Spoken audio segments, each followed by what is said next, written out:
This is what I want to talk about. Today I prepared for you a nice surprise.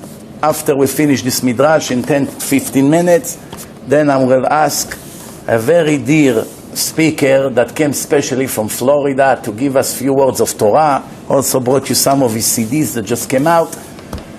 And he is, Baruch Hashem, on the way up. We need precious and straight speakers that speaks the truth. In today's generation, we are having less and less speakers like this. So when finally you find somebody that always said the truth with honesty, without getting scared, giving his life to save souls, then you know the future, Bezrat Hashem, will be extremely bright. Soon we're going to have Rabbi Yaron Reuven giving us some words of encouragement. Thank you for coming for the Rav, but now you enjoy me, hopefully. B'zchut Rav, B'rshut Rav, and also B'zchut Rav, and you'll find out today why. Today, I want to cover a couple of small things, and hopefully you'll entertain me and actually listen. First, I'll say something small to add to what Kvod Rav said and you said about Shavuot, just to add something, a little bit of time to that was my thought, individual thought that I thought could be beautify the Torah for you a little bit. The second thing is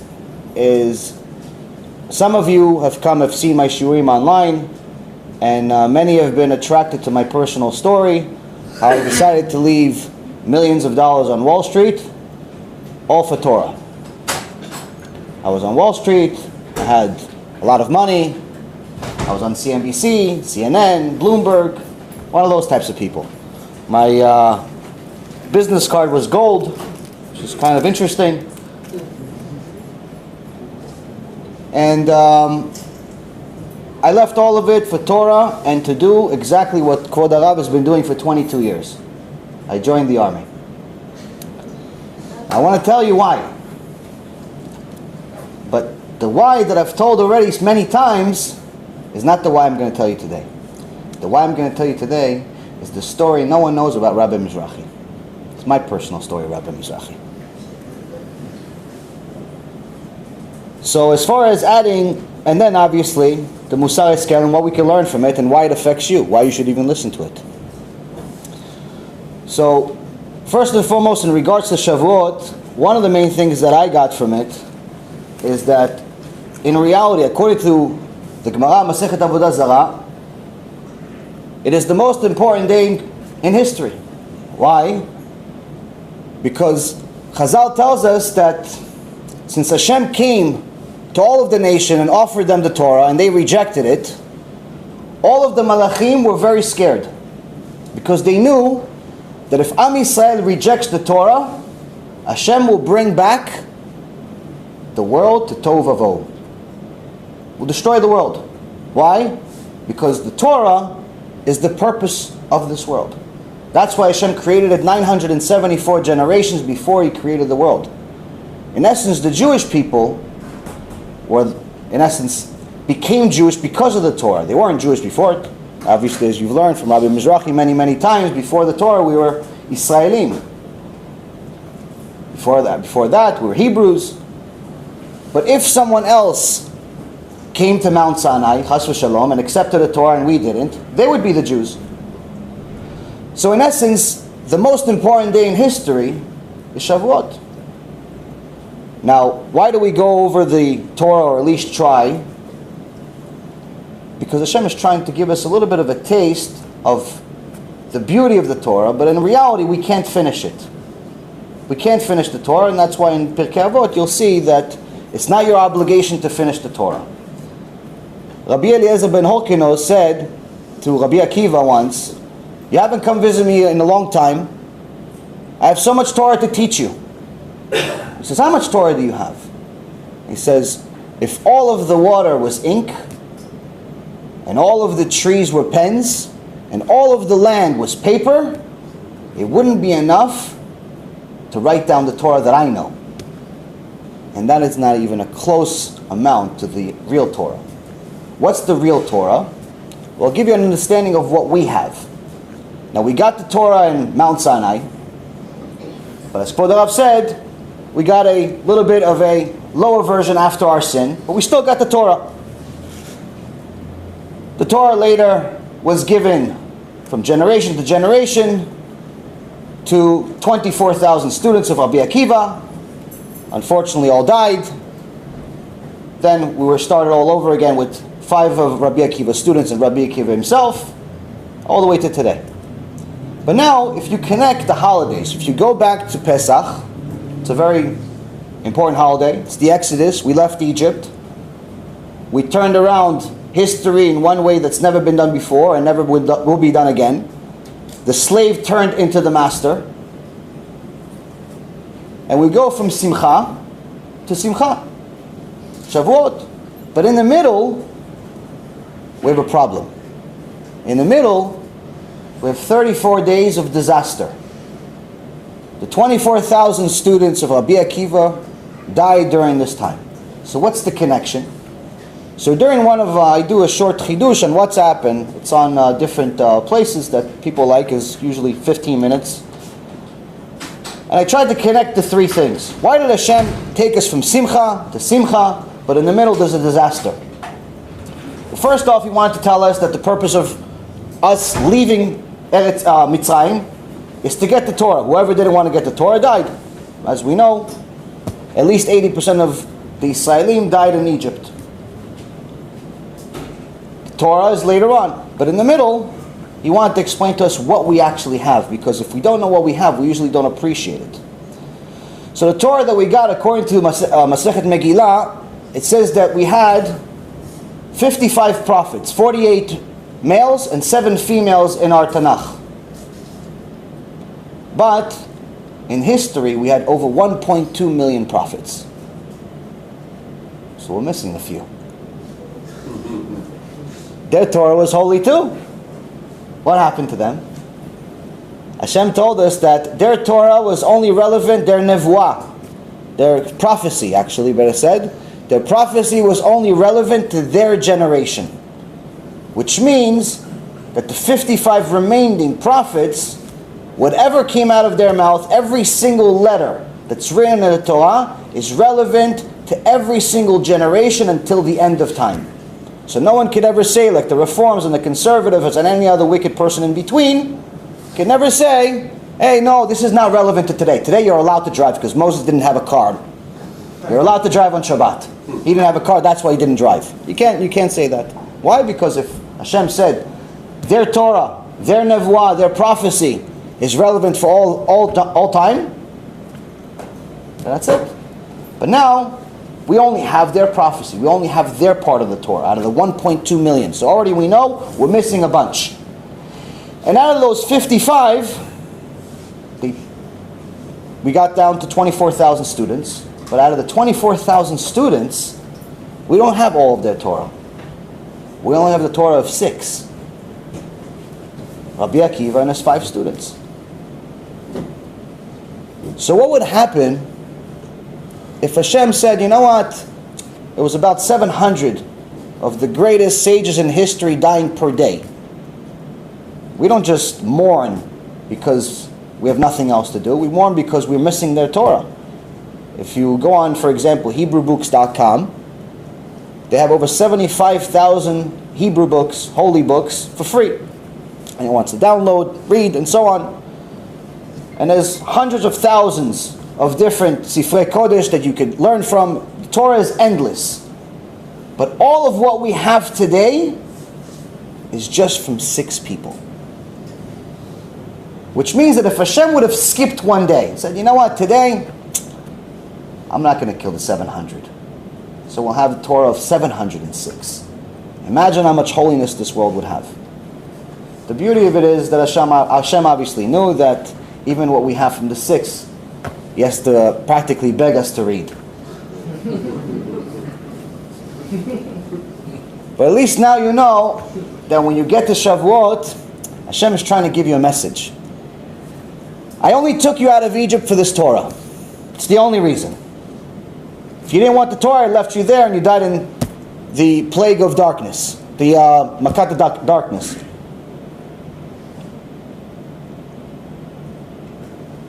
You're going to get the Torah. But if I would have given it to you without you knowing how much it's worth, you'd get there, you'd say, yes, Nah, I like Harry Potter better. And you move along. But now that we know how much beauty we have from the little we have, we yearn for so much that we're missing. Now, one of the main things that about my personal story, I'll go through it in 5 minutes because there's not enough time. And then I'll go into the more interesting part about Rabbi Mizrachi. I've been telling myself that I'm going to say this story for years already. So I came to the United States when I was 10 years old with my parents. I know 3 letters out of the alphabet, A, B, C, because that was in a cereal.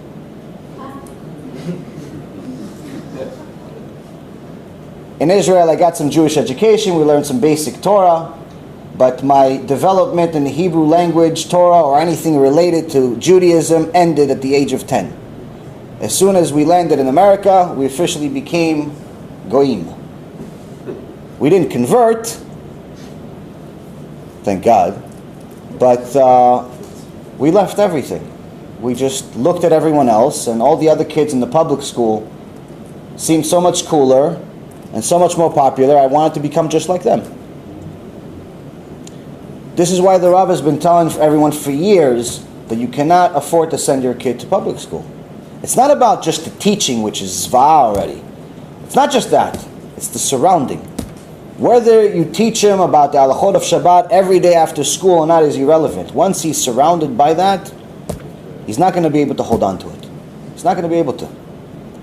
So I went to public school. I was considered a Talmid Chacham in public school. I took advanced placement classes and got college credit during junior high school. And during high school, I had honor roll. Nice experience in school. In 5th grade, I didn't know any English. In 6th grade, they sent me to special ed, next to the kids that are disabled because I didn't speak the language. By 8th grade, I'm taking college courses. So it was pretty cool. But then we went to college for 1 year, went to Binghamton University, had a 3.9 GPA, which is nearly perfect, and then I dropped out. Why? It was a waste of time. The point of education is to teach you how to think. You don't need history, you don't need English if you just live in the world, surrounded by people. Most of the stuff they teach you in school is really a waste of time, unless you have a point. Unless you're going to be a doctor or an architect or you have some type of profession that you're going to be. If you're just going to get a communications degree, then you're just torturing your parents, charging them $50,000 a year for absolutely no reason. And this is what's happening generation after generation now, but just the bill keeps getting higher, where kids say, no, I'm going to college, Abba, I'm going to college. Where do you want to go? I'm going to Harvard. Abba gets a heart attack on the spot. My retirement account is gone. Abba, I just graduated Harvard. Oh, what did you graduate with? I have a communications degree. What are you going to do with it? Oh, I'm nothing. I'm actually going to go back to delivering newspapers like I did in high school. So, I knew how to think. I already started working when I was a young kid. I had 3 jobs in high school, and I knew how to sell. I knew how to speak. So I left school, I started working. Initially I started doing a few different things, and then eventually I got into the brokerage business. The brokerage business, I paid my dues for the first 3 years, meaning I made a lot of other people a lot of money except myself. But after September 11th, Baruch Hashem, I got a break. My boss screwed me, so I was able to finally be my own boss in a big company. 12 months later, approximately from October of 2001 to November of 2002, so I guess 13 months later, I made $117,000 in 1 month and became the #1 guy in the office. Another 9 months later, I became the #3 producing broker in the country for a company with 5,000 brokers. I made my first $1 million. A year later, actually a few months later, I opened my own company. And then a bad month became $200,000 a month, sometimes $150,000 if I didn't work. And eventually got to the point where I started getting some fame. I was on CNBC, I was on CNN, I was on Bloomberg, all types of newspapers. It was very, very popular. And all of a sudden I had a bunch of friends. I never had friends, but now I had friends. I had one friend for 25 years. Bezrat Hashem, he'll do tshuva one day. But other than that, I never had friends. But now I had friends. I had all this money, and all of them came with partners. So I gave all these friends jobs. They weren't really good, but I still hired them. Any misken in the world came to me, I gave him a job. Some of these friends were religious. At least I thought they were. And my door was always open to people that want tzedakah, need help. I was so busy in making money that I usually would just ask the guy as soon as he starts talking and he tells me about the problem, and sometimes they're very emotional, I just tell them, how much does it cost? And they tell me how much it costs, and I just give them the check and they go away, and I go back to making money.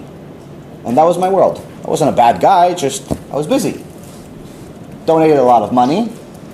And I was told by some rabbi that as long as I give tzedakah, everything is fine. Now, I'm not going to name any names, chas v'shalom, but I want to explain to everyone why the truth, the hard truth, is the only way. It's not some people yes, some people no, it's the only way. As the Rav says many, many times, if Hashem didn't want us to know it, He wouldn't write it in the Torah.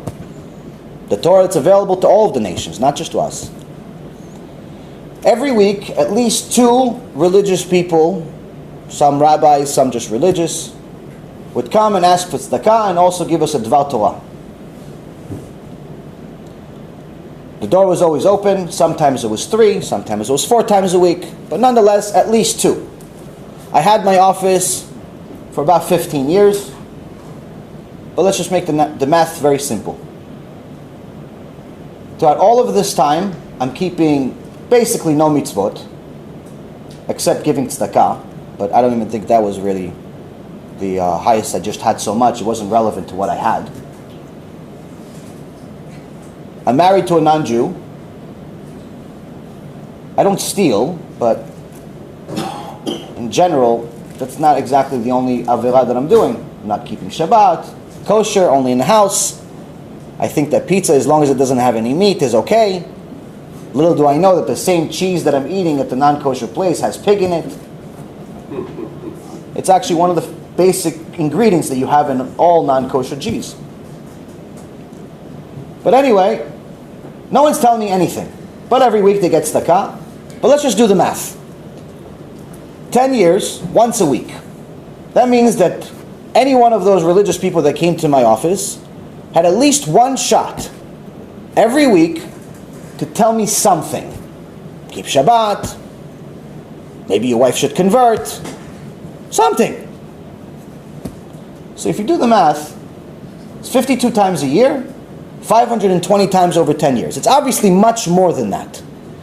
But if this politically correct strategy that people use was ever going to work, if it didn't work after 520 times, when is it supposed to work? When? I'm the failed experiment. I'm the one that showed that it doesn't work. You have to tell people the truth. So Hashem showed me the truth. When rabbis lied to me, Hashem showed me the truth. Only difference is it's a little more difficult. I'm not Moses, so He didn't speak to me through a burning bush. He spoke to me through hardship. In November of 2006, I had an elective surgery that went wrong. I went in healthy, I came out sick. But not sick like, I have a headache. Sick like, I'm dying. Screaming in pain, non-stop pain. The doctors didn't know what went wrong. My entire nervous system was shocked. No one knew what was happening. For the next 62 days, the most amount of consecutive sleep that I was able to have was 15 minutes, and I started bleeding from my eyes and every other place that has a hole. So I was dying. But then I guess Hashem had some mercy on me, Baruch Hashem. He said, all right, let's give him a shot. So I started coming back to life. Stopped screaming 24 hours a day, it was only 12. Took at least 20 painkillers a day, so it's less than the 50 that I just had a week before. It's Gan Eden. Went back to work, went back to making $3,000 an hour. Didn't do tshuva. 9 months later, there's a complication. I feel a pain in my leg, and I have to go to the emergency room, and I have my first of many, many surgeries. I have an internal infection that if I would have waited another hour, it would have exploded, gone into my blood system, and I would have died. I'm in an intensive care unit next to the dying people for the next 2 weeks. Morphine in my blood system at all times just to survive. Not fun. Okay, Hashem had more mercy on me, and I did leave the hospital, but 3 months later I have another surgery. Another intensive care unit, more fun. Living in pain 24 hours a day. But now it's not pain just in the area I had the surgery, which is irrelevant. It's pain everywhere. From my neck all the way to the bottom of my feet, to the point where I wasn't able to walk anymore. I had to use a cane. So imagine this multi-millionaire guy, 27-year-old, has about $20 million in the bank, but he's with a cane, and it takes him about 40 minutes to go from here to the door. How much is the money worth? 0.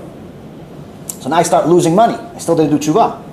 All the friends that I had all of a sudden became enemies, so they start stealing. I didn't really like them anymore. So they started stealing, they started cheating, started going to my competition with my clients. I'm a wounded animal, I can't defend myself. Little by little, things get worse and worse. I still don't get it. I went to over 50 different doctors, spent hundreds and hundreds of thousands of dollars trying everything and anything you can possibly try. When you have money, you can do anything you want. Or at least you think you can. It's worthless. It gets to the point where I actually become, oh, the fly from your shiur came. Yeah. He came. I wanted to say, Baruch Hashem. Baruch but I didn't think they'll believe because last Wednesday he didn't show up in Queens. So he came here. Maybe he saw the flyer. He sent me an email, what happened to the fly? I said, maybe he finished his tikkun. I guess he liked the lecture. He liked the Baruch Hashem. Baruch Hashem. Baruch Hashem. I said to myself, wow, he moved to here to Baruch move. Hashem. He saw the flyer. The flyer was nice. My wife made us a nice flyer. So now I get to a point where I go to over 50 doctors and eventually get to a point where I become a science experiment. I actually become part of a study. And they start injecting stuff into me every single day, which makes me feel like dying. They injected ozone, which you don't really want to do. Steroids, same thing that the athletes take. Cost a lot of money, by the way. And everything and anything you can try. Nothing works. So once I heard that Hashem said, "Rofeh kol basar mafli la'asot." He's the healer. So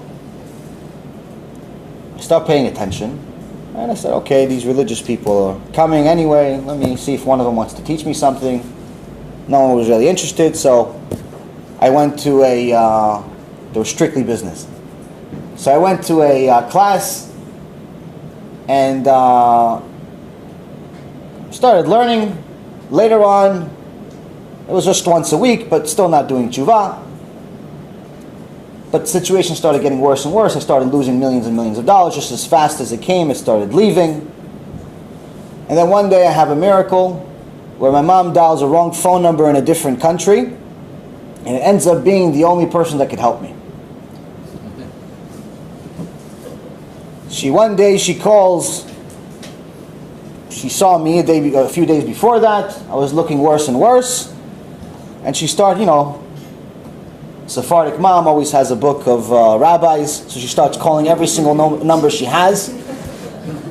But for 2 hours, no one answers the phone. Eventually, some lady in Israel answers the phone. She asks for a certain Rav, and she says, "I'm sorry, it's the wrong phone number. There's no such Rav." My mom breaks down to this strange lady. She starts crying hysterical. And the lady says, "Doris," which is my mother's name.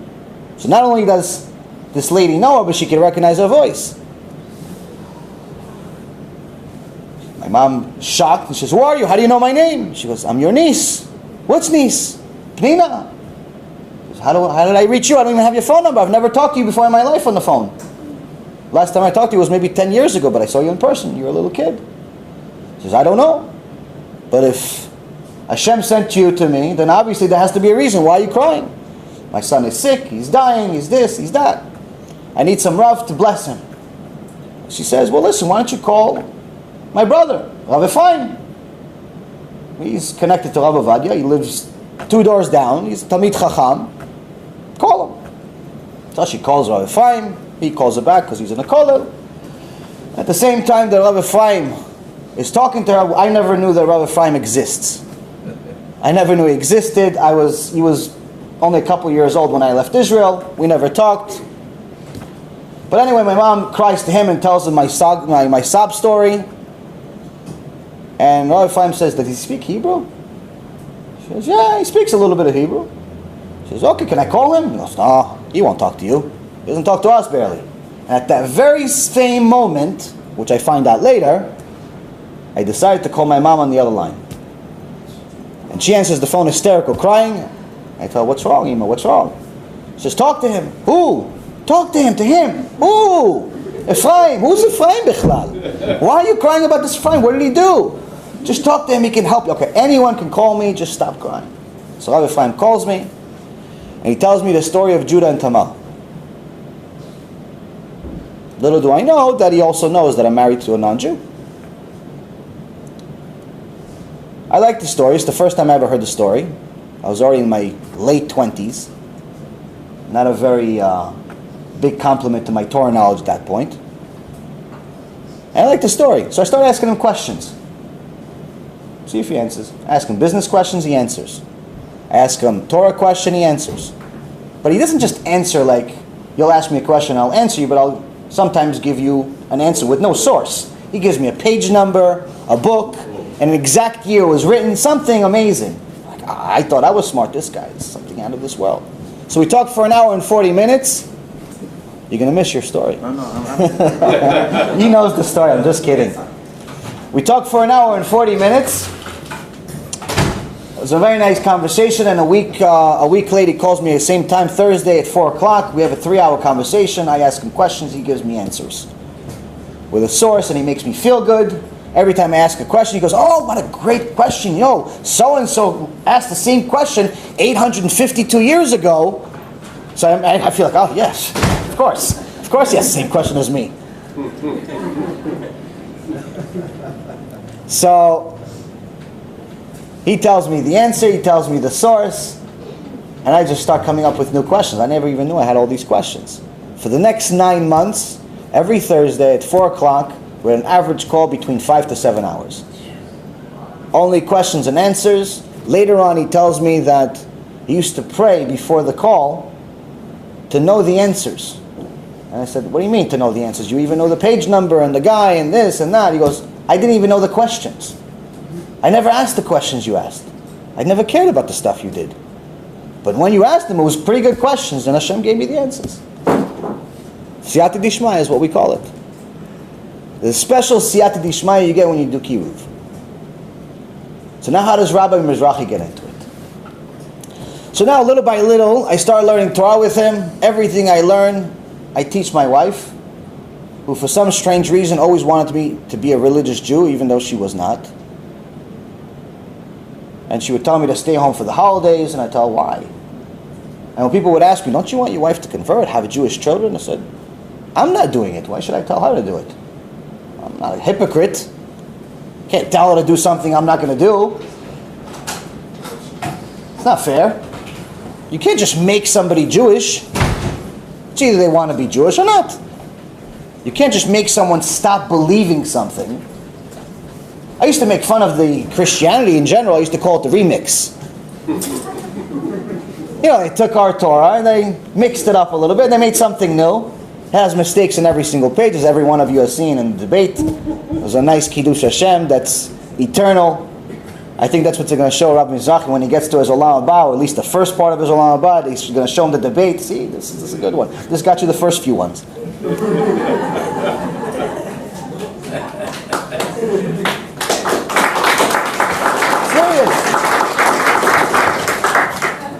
So now, you can't just make somebody stop believing.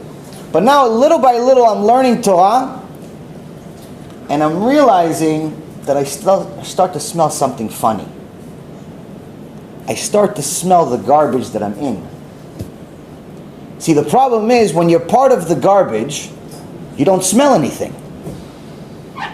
You can't smell anything. You're part of it.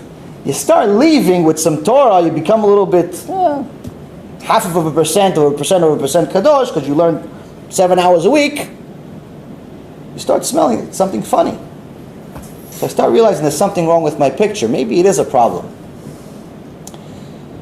So I start learning more and more Torah, and I said, you know what? I guess my wife has to convert, but how do I get that? How do I get her to convert? So I tell her, you want to convert? She goes, no, I don't think you can. I said, no, I've heard, somebody said you can convert. She goes, no, I don't think you can leave, then it's a problem, it's this, it's that. Neither one of us knew anything. She knew Proverbs by heart, but she didn't know that conversion even existed. No one ever knew you could leave idol worship. We didn't even know it was idol worship. So now, I start learning about Christianity. Because I realized that you can't make someone stop believing something. You can't just say, listen, you believe XYZ for 30 years? Okay, stop. And replace it with this. It's not ice cream. You can't just exchange after you took a bite because the guy's really nice. You can't. So first you have to prove that it's wrong, and then you have to give them something good. The problem is that in between, there's nothing. There's an emptiness. And that's why most converts, when they actually get to that point, when they get to the point of nothing, before they know the Torah is true, 100% divine, there's a point of emptiness that's a disaster. Some of them really want to kill themselves during that time. Because you thought you had something, and now you just realized your entire life was fake. Everything you believed your entire life is nothing. It's just a mistake. It's almost like a Baal Tshuva, but not to the same extent. And now there's something else, but you're still not 100% sure. So now you don't really have anything. There's no purpose. It's a very, very difficult stage, which is the reason why Hashem has special treatment for them. And why they're mentioned in the Torah more than anything else. And why even in Amidah we mention them before we mention us. Convert that chooses Hashem is considered higher than a natural born Jew. But a righteous convert, not just any convert because they had a nice boyfriend from a Syrian family with a lot of money. So now I start learning about Christianity and I become obsessive. First rabbi I went to was Rabbi Tovia Singer. He was very good, speaks extremely fast, which was my style. I was a Wall Street guy. I trained over 130 different salesmen. I had all these people out. That was my style. Fast, 150 miles an hour, telling me all these verses. It's amazing. I showed it to my wife. After about 10 seconds, she said, okay, thank you very much, and not interested. He talks too fast. So then I had Rabbi Ephraim give me some proofs that he can find, because whatever I'm doing is not working. He writes a whole letter with proofs and proofs and proofs and proofs and proofs, and I read it to my wife. She's hysterical, crying, and she says, no thank you. I like the Torah, but it doesn't mean that I have to be Jewish. I can still keep the Torah. I continue to find different things. One day, after watching one video after another, I get a recommended video on YouTube. They have a part of this mitzvah, maybe. The debate. So I said, oh, this looks interesting. So I press on the debate. I watched the debate. It's amazing. But there's one problem. Until now, I just thought that Christianity was second best.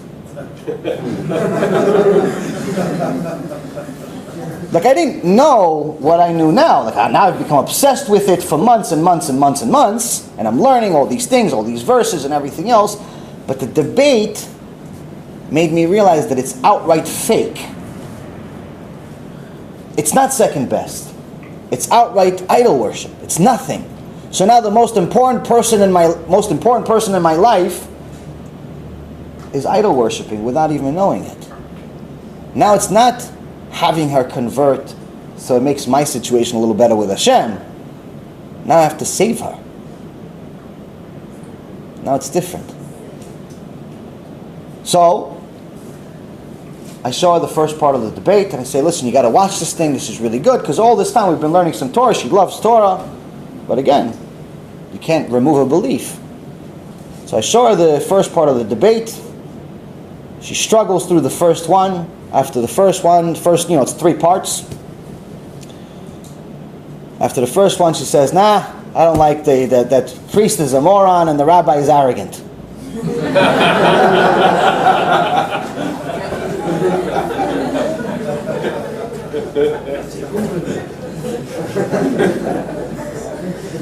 Just to let you know, by now, she's probably watched, I would say, at least 85 to 90% of all of Rabbi Mizrachi's lectures. She's a big tzadikah. She's the only rabbi she watches. But initially, the Satan, she hated him. Hated, which is what the Satan does. Because this was the cure. So now, I argue with her. Now we've been together for many years at this point. I think we were together for maybe 8 or 9 years, never had one fight. All of a sudden, since this conversion stuff came up, we have fights every single day.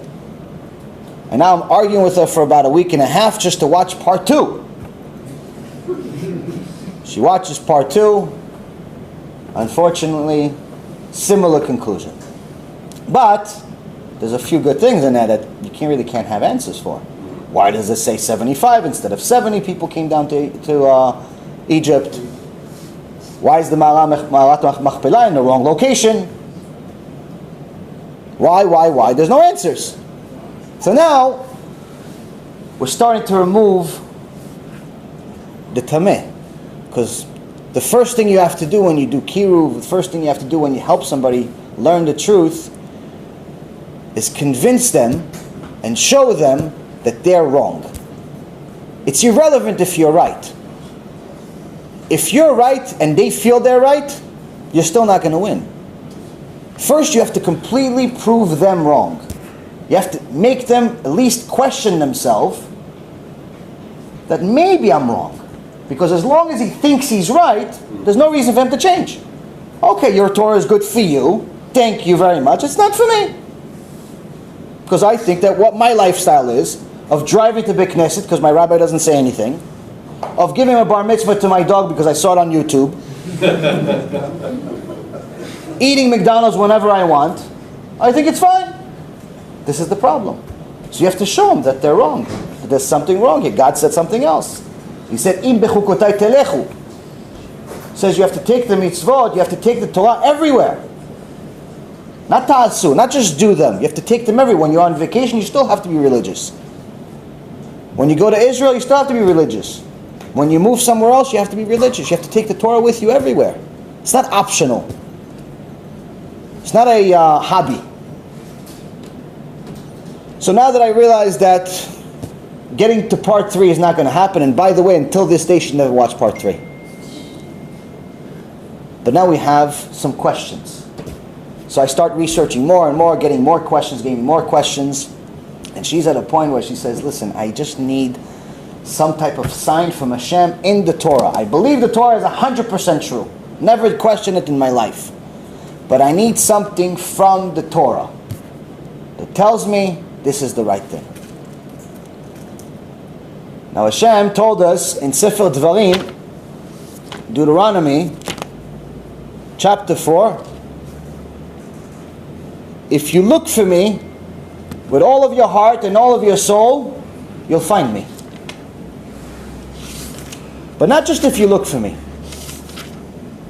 Even after you've made all of the sins in the world, to the point where you worship the god of wood, the man-made god of wood, and the man-made god of stone, which, by the way, as we know from the Rav, is Christianity and Islam.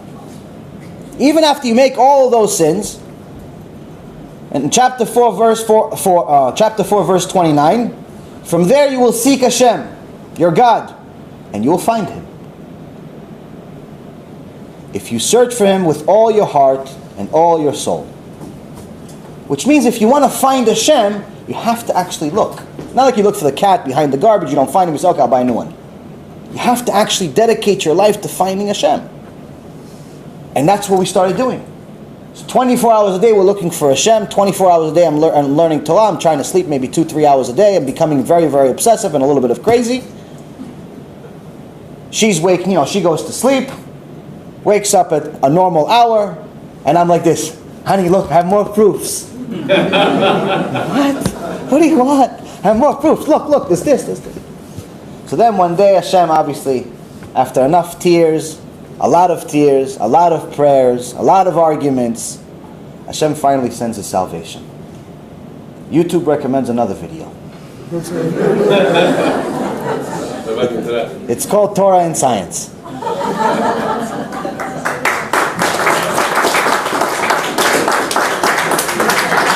So now, the Torah and Science by itself should be a lecture. Just the story about what happened with Torah and Science. Listen, Torah and Science, we actually have been reading Rabbi Zamir Cohen's book, every so often we read a few pages. We like science, we like Torah, it's nice, it seems interesting. Okay, alright, fine, put it on already. Same arrogant guy, okay, fine, I'll read. We watch part 1, there's 3 parts again. Part 1, both of us at the end of it, amazed. We didn't know all this stuff existed. Really, this is what it says. We're looking at verses, we're showing something out of this world. It's the most amazing thing that you could ever imagine, the best experience ever. Like, wow, we have to watch part 2. It's 2 o'clock in the morning. Click on part 2, doesn't work. Look for it somewhere else, click on part 2, doesn't work. Satan's working overtime. Now I have a little bit of a scratch, just so you know. I'm the kind of person that reads the preface of a book, and it says the project of Masorah Heritage Foundation and the names of all the people that contributed, all the way to the end of the book. I read everything. I'm the guy they wrote it for. So now I think there's at least one guy left. Maybe somebody else reads it, but I think I'm the only guy. But anyway, I have to do things in order. A little bit of a scratch. So now part 2 doesn't work. We can't watch part 3. But I'm seeing her. She's really interested. I'm like, you know what? Part 1 was so good. All right, you know what? Let's just watch part 3. Watch part 3. Now we know for sure the Torah is divine. There's no question at all. God is real. The Torah is the document. But we're missing something. Now she knows that there's a problem with Christianity. But she still didn't get the sign. She still didn't get to 100%. But she did get to emptiness. She got to nothing. So she prayed that night that Hashem either show her the sign, show her proof, give her something, or kill her. Because she doesn't want me to go to Gehinnom. Because she knows that if she stays with me, I'm going to Gehinnom, and she can't deal with the fact that she has to leave me. So that's what she prays for.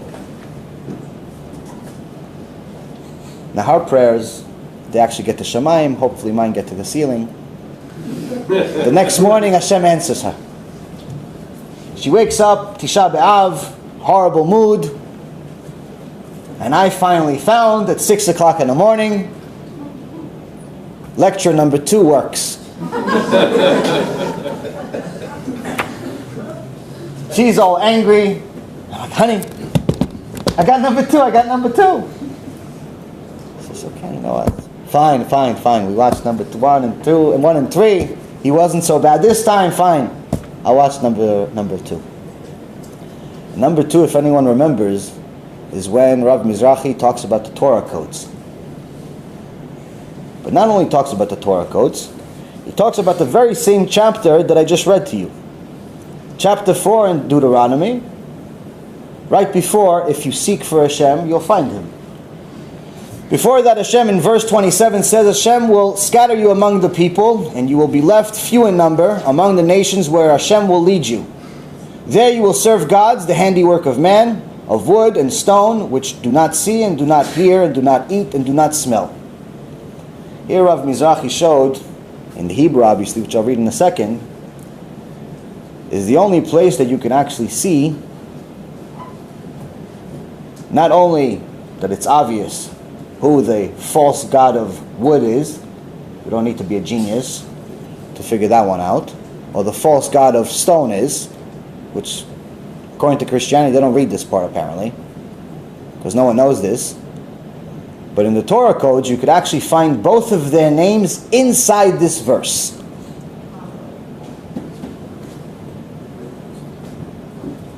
והפיץ אדוני אתכם בעמים ונשארתם מתי מספר בגויים אשר ינהג אדוני אתכם שמה ועבדתם שם אלוהים מעשה ידי אדם עץ ואבן אשר לא יראון ולא ישמעון ולא יאכלון ולא יריחון.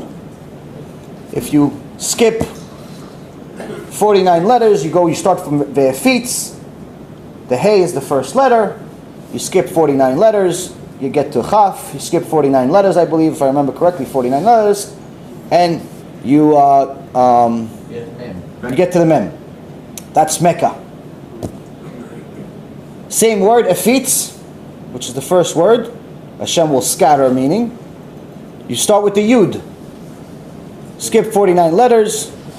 You get to Shama, which is shin. You skip 49 letters. You get to Yishmeon, which is the same ending word that you found Mecca in, the mem, you find vav. Imach shimo v'zichro. You find JC. He always wanted a place in the Torah. He goes, he got himself a place right next to idol worship.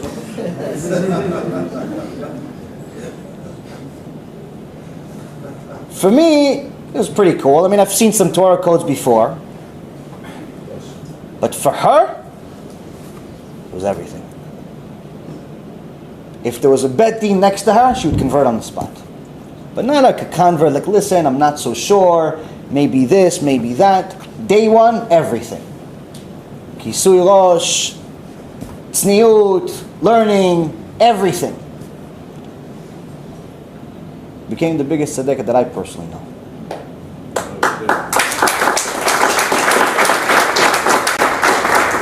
Kavod Harav has been telling all of you for years, spend some time doing kiruv. I left everything that I could possibly think of, dream of, and everything that I was good at to make the biggest investment in my life, which is all of my time, do kiruv. I wasn't a fool. I knew how to invest. I could go back to Wall Street and make money. But that's not what Hashem sent me for training. He sent me to Wall Street for 16 years to train, to teach me to speak, and to eventually create more Jews. We have a lot of businessmen in the world. We don't have enough Jews. Now that CD that someone gave, that person that sponsored this shiur, the person that taped it, the person that's handing it out, changed my life. And for the last few years, Baruch Hashem, we've been doing kiruv and trying to help people do tshuva. And Baruch Hashem, and Be'ezrat Hashem, tomorrow one of my students is going to the Bet Din and converting.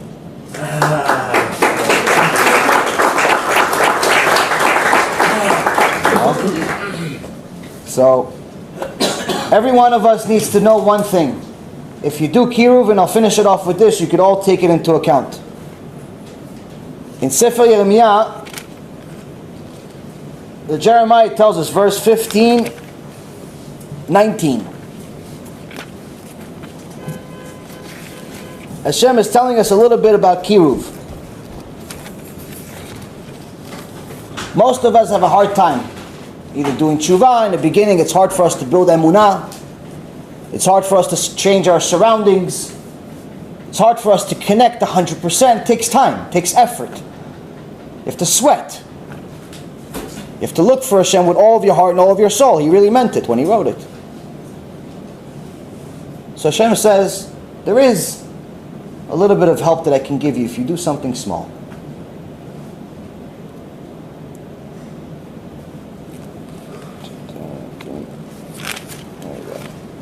לכן כה אמר אדוני, אם תשוב ואשיבך לפני, תעמוד, ואם תוציא יקר מזולל, כפי תהיה. ישובו המה אליך ואתה לא תשוב אליהם. Therefore, thus said Hashem, if you repent, I'll bring you back and let you stand before me. Meaning your tshuva is always accepted. Even if someone that's a machtia rabim, someone that's making other people sin, even though he doesn't have the same siyata dishmaya as we learn from Pirkei Avot, he can still do tshuva. Tshuva is open for everyone.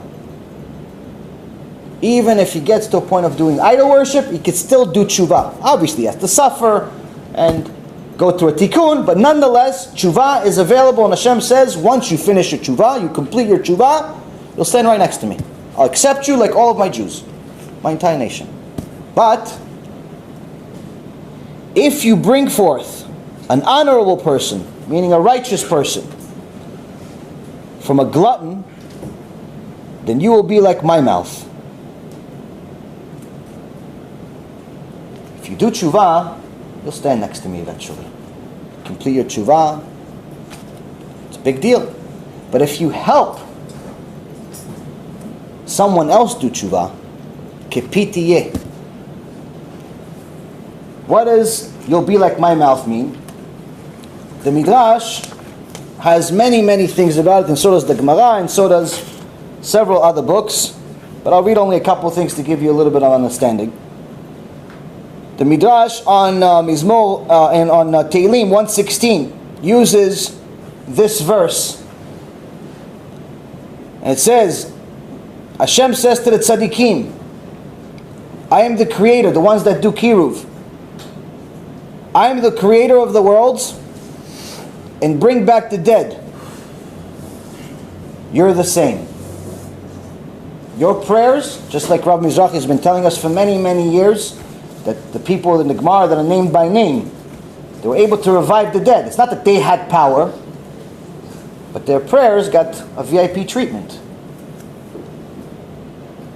Which means that if you spend time every day out of your busy schedule to help one of his children, whether it's by giving him a CD, helping a kiruv rabbi that's changed my life, and I'm sure many of yours or all of yours, supporting kiruv, putting links if you're already on the internet, enough with the sports, and maybe put some links for the Shiur Torah. You spend some time every day, not just once a week, once in a while, but every day doing something for kiruv. Arrange shiurim, get people to come, something. Hashem says, kepitiyeh. You have a special deal. Your prayers that haven't been answered, you have the secret. Spend some time doing kiruv. The Zohar says, if people knew the value of helping somebody do tshuva, they'd run around in the streets like crazy people, looking for chilonim, looking for people that are not religious. In one of the drashot that Rav Ovadia Zecher Tzadik Livracha said, he said, someone that's a tzaddik, that's born into the right family, goes to school, becomes a very righteous person, a big tzaddik, he gets to the Olam Haba, which is right next to Malachei HaSharet, the angels of God. Gets right next to them. Nice place.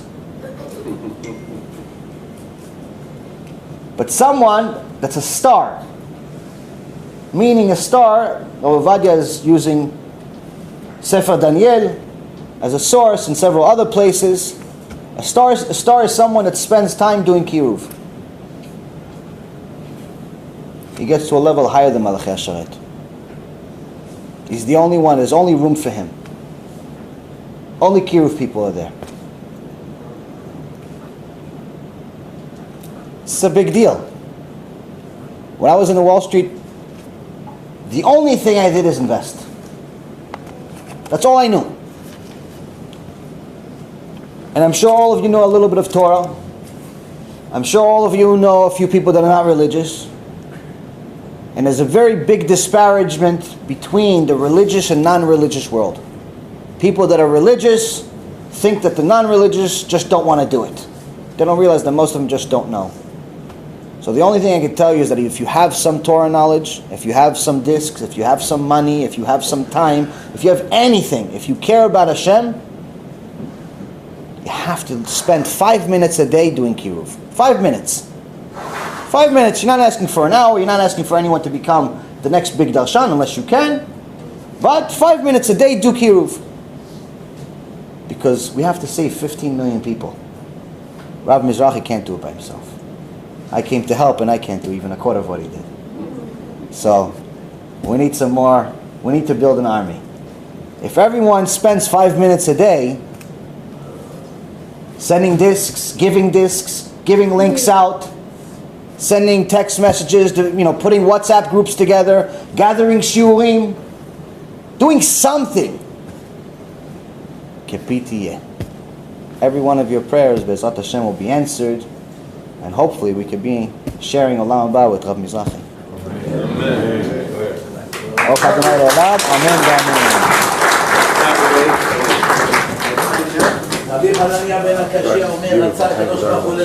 Amen.